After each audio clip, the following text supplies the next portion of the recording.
Ассалому алайкум ҳамдиёрони азиз, аъзоини гурӯҳи Ангур ва боғ. Имрӯз 20 сентябри соли 2023 мебошад ва ман қарор дорам дар ноҳияи Балҷувони Бостонӣ ва дар назди акаи мо, акаи ободкори мо, акаи Абдулаҳад. Акаи Абдулаҳад худашон зодаи ҳамин Балҷувон мебошанд. Ман зодаи ноҳияи Ҳамадоним, падару бобом авлодум инҷа. Ин кас дар шаҳри Гулистони вилояти Суғд, яъне Чикал, як корхонаи калони санг доранд ва дар ин ҷо ҳам як корхонаи сангбарорӣ обод кардан. Ана корхонаи сангбарориашон мебошад. Ана барои ҳамин ман гуфтам ки ин акаи мо шахси ободкор мебошад ва ман инҷа омада тамошо кардам. Як ободкори инро тамошо карда дидам, онҷо павлониҳо ҳаст, ҳоли оиди павлониҳо, боғи павлония будааст.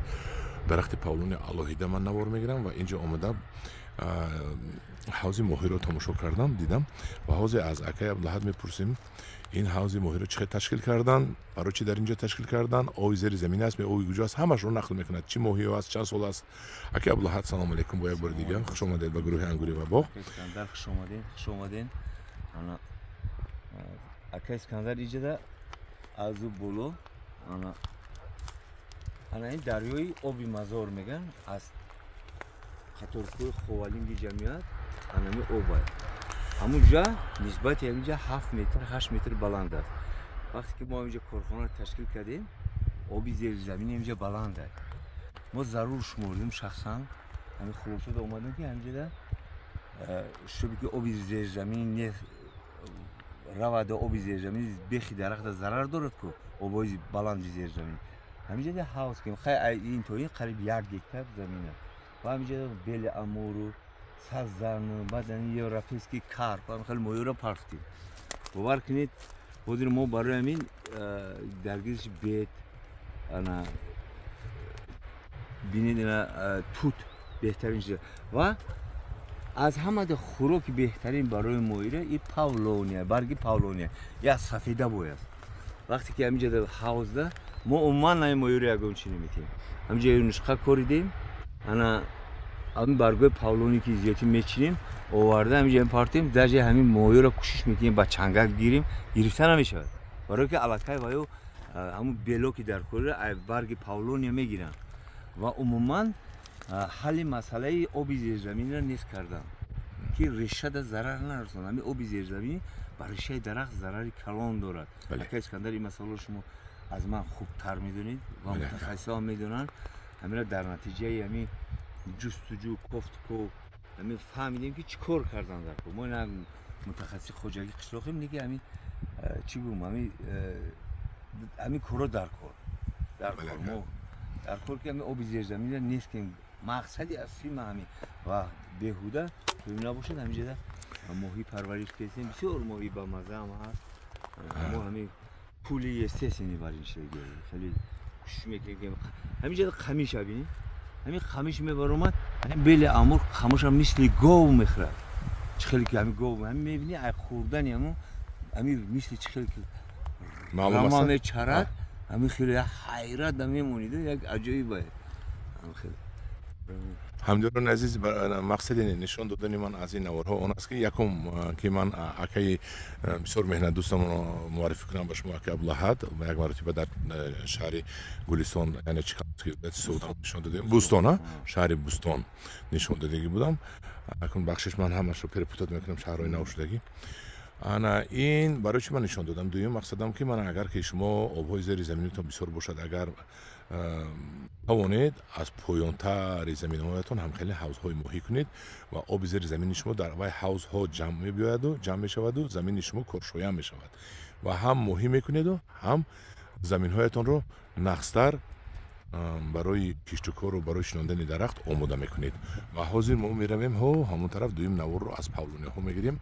ва акаи Абдулаҳад, ин ҳавз дар моҳӣ ҳаст ме?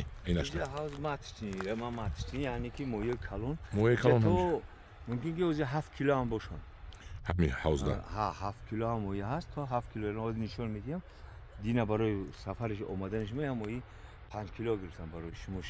барои ман шуд моҳии 5 кило харид. раҳмат акаи. ҷиддам ҳаст 1 кило 2 кило 4 кило 5 кило моҳиё ҳаст.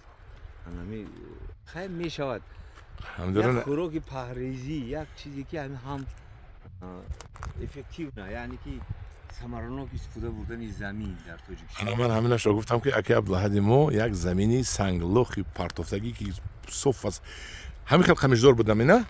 هم یک بیبکی جده یکم که زلوزی من نبود زمینی که استفاده بریم من کارگرد میخرم زمینی که استفاده بردن شده بود این کس با استفاده گردان کردن انا مقصدی من همین بود من این کوههای بالجوان ادیرهای و کوههاش جنگلهایش رو ببینید چقدر سبز لبه خواهشی من با این خلق این ملتم همه شخصی که کم درک در بدنش جان دارد کوشش کنه که یک درخت نبره بوشنون سطح از شبه بود هیچی حقوق داره که جنگل نیست میکنه بله امروز همه همین پاولونیا 10 برابر نسبت به دیگه درخت ها بیشتر هوا رو توزن اینه بینیم اکه اسکندر خود همین چنگ افغانستان بله می اومده است همین درخت تا سینتز که جو میشه مالش آب میتیم دیگه برگ همین چنگ گرفت ما همینجا سر کرده اگر اولویت سوق بگیریم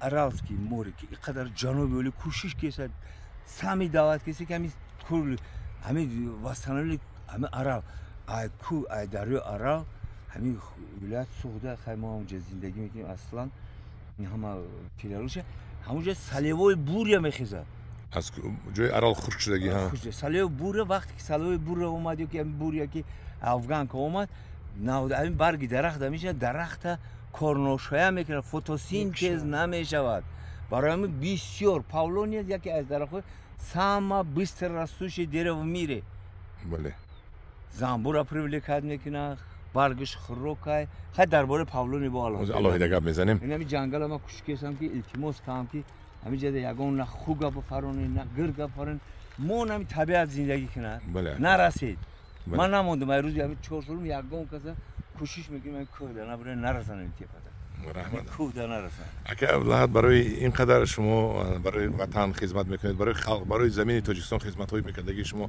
یک جهان تشکر روز میرم از درختای پاولونی شما دیدن میکنیم رحمت کلا